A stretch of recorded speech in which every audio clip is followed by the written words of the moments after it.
You are putting your own financial security over the security of the nation.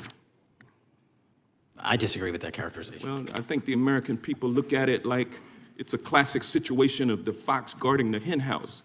If the FBI is charged with investigating espionage, economic espionage by companies controlled by the Chinese Communist Party, and you are the director of the FBI, you've got a conflict of interest. Sir, I would just show if there's any intimation that I'm Why are you holding on to this stock? This may look like just another tense exchange in Congress, but it's actually a stress test for institutional trust in American democracy.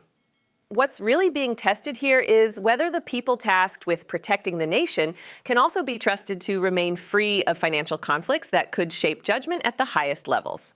This raises broader questions about accountability, credibility, and whether national security leadership should be held to a higher ethical standard than everyone else. In this video, we'll break down how power, responsibility, and public trust intersect inside one of the most consequential oversight rooms in the country, and what this confrontation reveals about the systems meant to keep that power honest. Gentleman from Georgia is recognized for 5 minutes. Thank you, Mr. Chairman. Director Patel, thank you for being here today. I want to first talk about the significant role that the FBI plays in combating the national security threats posed by our nation's greatest threat, our nation's greatest security threat, China and the Chinese Communist Party. It's a fact that China is America's most significant national security threat, isn't that correct? I would say so, sir. And you would agree with me that China wants to dominate the United States of America?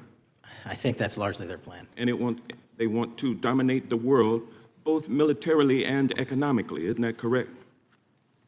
I think so. And sir, you've been FBI director for the last, 8 months? 7 months, yes. 7 months, and during— What just happened is Congress placed the FBI director's responsibility within the context of the largest geopolitical rivalry of our era. Why this matters is because when U.S. institutions describe a nation as the greatest strategic threat, every leadership decision tied to that nation becomes a matter of public trust. What this leads to is a situation where credibility isn't optional. It becomes as critical as operational capability itself. At that time, have you held any stock in any companies founded in China? I don't believe so. Well, you do own stock in a company known as Elite Depot, don't you? Which one, sorry? Elite Depot. You own stock. I think that's, I'll have to get back to you. I think it's a law firm and it's a company out of Singapore. Okay, well, no, the company out of Singapore, which is owned by Elite Depot, is the Shein Company, which was founded in China, correct? That company operates out of Taiwan. Well, they changed their headquarters from China back in 2022 to Singapore for tax purposes, but it's owned by a Chinese billionaire. I think his name is Charlie Zhu, and you own stock in the company that owns Shein. What just happened is congressional oversight turned from policy discussion to personal accountability. Why it matters is because leadership confidence depends not only on competence, but on being seen as free from conflicting interests. And what it leads to is the uncomfortable reality that even the appearance of financial entanglement can erode faith in the institutions Americans rely on. I disclosed during my confirmation process. You certainly did. And now, do you still hold that stock in that Chinese company? Pursuant to the Department of Justice, who reviewed my material that was submitted during my confirmation process, I was able to hold certain stocks, and they made the decision. You still hold the stocks that you have? You still hold on to these Chinese stocks, these stocks in this Chinese company? I disagree that it's a Chinese company, but I was in the DOJ, when you're appointed, makes a call on what you can and can't possess. Well, now, let me ask you this. Chinese companies steal trademarks. They produce counterfeit products and sell them over the internet on platforms such as Shein. They steal intellectual property. They steal data from American companies. And to me, it seems inconsistent with your role as FBI Director. What just happened is the debate crossed from questioning into accusation. Why it matters is because once trust becomes a question of ethics rather than policy, the conversation shifts from oversight to legitimacy. And what it leads to is a broader challenge. If leaders cannot convincingly distance themselves from perceived conflicts, confidence in enforcement power weakens. Director, that you would own stock in a company that is based in a country that is the nation's premier national security threat. It's like you are putting your own financial security over the security of the nation. I disagree with that characterization. Well, I think the American people look at it like it's a classic situation of the fox guarding the hen house. If the FBI is charged with investigating espionage, economic espionage by companies controlled by the Chinese Communist Party, and you are the director of the FBI, you've got a conflict of interest. Sir, I would just show if there's any intimation that I'm against. Why are you holding on to this stock? It wasn't a decision I made.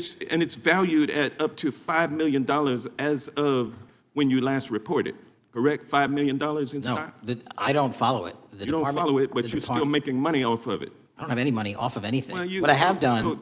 Trump's trade policies directly impact the value of that Chinese stock. Won't you agree with that? Which trade policy? I'm not a trade expert. Okay, all right. But I want to tell you this. Crazy on me today. Let me ask you this question. Why are you hiding pedophiles? Why are you shielding pedophiles? Why are you protecting pedophiles? That is maybe the most offensive thing you could say to me, given the numbers. Well, you have not released Given the the Epstein numbers files. of pedophiles. You were aware of we the have Epstein arrested- client list that was published in the 18,000. Time the gentleman has emails expired. The gentleman yields Can I just- back. Can you answer the Can I question? just respond? Of course, the gentleman can answer the question. Since I took over the FBI, there has been a 33% increase. Sir, all of that started under Christopher Your time Wray. is done, No, but it didn't. the witness gets to All of answer that the started question, under and then the we'll go to our previous, next. 33 FBI director, sir, and you're coming in here trying to take credit for something that a previous director Gentlemen, instituted and largely brought to conclusion. I take I no think it's been credit. clear It's that offensive. the director It's offensive. has numbers are so incorrect much also. better than the previous director. It's Director Patel, if you want to I answer the question. I take no credit. The men and women of the FBI have seen a 33% increase in the number of counterintelligence arrests out of the PRC. So all of a sudden, when you coming in 7 months ago, and, Gentlemen's time has Heaven on earth. expired. and on the sir, the pedophile American public not gonna accusation, go for that. we have arrested 1,500 child predators in the last 7 months. Under That's investigations more than initiated by anybody the prior Appreciate the directorship. director's good work, and we really appreciate that the time of the gentleman has expired. We now. What just happened is the room stopped acting like a structured hearing and started sounding like an institution under pressure. Why it matters is because when oversight collapses into chaos, the public doesn't see accountability. They see dysfunction. And what it leads to is a dangerous precedent. When credibility is questioned, but discussion devolves instead of resolving, trust doesn't recover. It fractures. This hearing wasn't just about one official and one investment. It was about whether the people tasked with defending the nation can truly remain above conflicts, real or perceived. If credibility erodes at the top, confidence erodes everywhere beneath it. And when public trust collapses, democracy doesn't fail dramatically. It weakens quietly. Oversight is supposed to reinforce integrity, not highlight instability. The stakes here are bigger than headlines. They are about whether citizens can still believe in the systems meant to protect them. Accountability isn't punishment, it's protection. Subscribe to Liberty Report USA.